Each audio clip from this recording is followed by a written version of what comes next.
Hi guys, இந்த வீடியோவில் என்ன பார்க்க போகிறோன்னா, நிறைய பேர் கமெண்டில் கேட்டிருந்தீங்க, ப்ரோ சிஎஸ்கே அணி வெளியே போதா, உங்களுக்கு பிளே ஆஃப் சான்ஸ் இல்லையா, எல்ஆர்ஜி அணிக்கிட்ட தொடர்ந்து ரெண்டுமே தோற்றதுக்கு அப்புறம் நீங்கள் எல்லாருமே இந்த கமெண்டில் இந்த கேள்வி தான் கேட்டுட்டீங்க.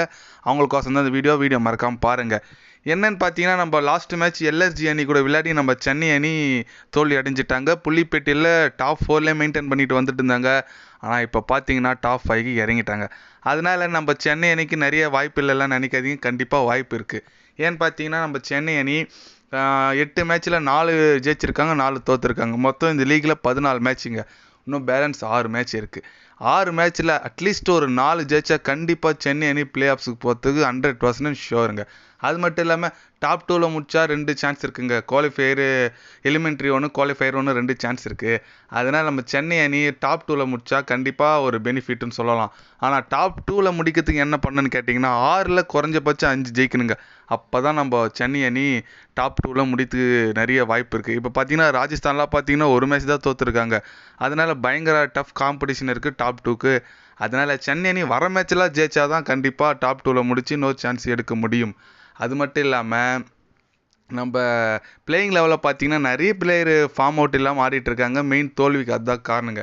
ஏன்னு கேட்டிங்கன்னா, போலிங் இந்த பேட்டிங்க ஷர்துல் தாக்கூர் அந்த ஒரு ஓவரில் 22 ரன் கொடுத்தாருங்க. அதனால தான் தோல்விக்கு முக்கிய காரணம். இதில் வேறு அவர் இம்பேக்ட் பிளேயராக எடுத்துகிட்டு வந்தாங்க, அவர் எதுவுமே பண்ணல. அவர் கொஞ்சம் அந்த ஓவர் நல்லா போட்டிருந்தாங்கன்னா கண்டிப்பாக நம்ம மேட்ச் ஜெயிச்சிருக்க சான்ஸ் இருக்குது.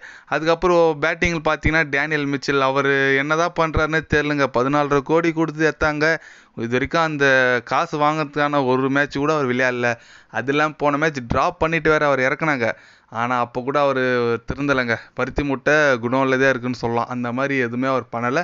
ரச்சின் ரவீந்திரனா வேறு ட்ராப் பண்ணியிருக்காங்க. அடுத்த மேட்ச் பார்த்தோன்னா ரச்சின் ரவீந்திரனா வந்துடுவார், இவரை தூக்கிடுவாங்க போல இருக்குது. இந்தமாரி சேஞ்சஸ் பண்ணுறது சிஎஸ்கே அன்னைக்கு இந்த சீசன் தாங்க புதுசாக இருக்குது. ஏன்னா மேக்ஸிமம் அவங்க தோத்தால் நல்லா ஆடினாலும் அதே பிளேயிங் லெவல் வச்சு தான் ஆடுவாங்க. இந்த வருஷம் கொஞ்சம் புதுசாக ட்ரை பண்ணுறாங்க. அது மட்டும் இல்லாமல் நம்ம சென்னை அணியில் போலிங் ரொம்ப வீக்காக இருக்குங்க. யார் ஷர்துல் தாக்கூர் பத்திரானா மட்டும் தாங்க போடுறாரு. மற்றபடி ஷர்துல் தாக்கூர், தீபக் சகர் யாருமே ஃபார்மில் இல்லைங்க. அதனால் ரொம்ப வருத்தமாக இருக்குது. முஸ்தபிசுர் ரஹ்மான் ஓரளவுக்கு டீசெண்டாக போடுறாரு.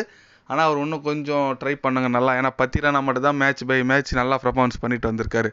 அது மட்டும் இல்லாமல் சென்னை ரசிகர்களுக்கு ஒரு முக்கியமான விஷயம் என்னன்னு கேட்டிங்கன்னா, நம்ம பத்திரானாவும் தீக்ஷனாவும் நேற்று மேட்ச் முடிஞ்ச கையோடு நேராக ஸ்ரீலங்கா போயிட்டாங்க.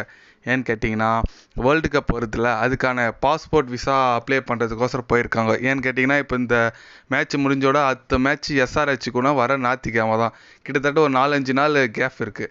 அதனால் அவங்க அங்கே போயிட்டு பாஸ்போர்ட் விசா அப்ளை பண்ணிவிட்டு கம்மிங் ஃப்ரைடே ஈவினிங் இல்லை சாட்டர்டே மார்னிங்குள்ளே ரீச் ஆகிடுவாங்க நம்ம எஸ்ஆர்ஹெச் அணிக்கு ஆடுறதுக்கு ஆப்போசிட்டுக்கோசரம் சென்னை சேப்பாக்கத்தில். அதனால் கவலைப்படாதீங்க, கண்டிப்பாக நம்ம தீக்ஷனாவும் பத்தினாவும் ரிட்டர்ன் வந்துடுவாங்க. ஏன்னா பத்திரனானங்க ஓரளவுக்கு போட்டுட்டு இருக்காரு மேட்ச்சில், எல்லா மேட்ச்லேயும்.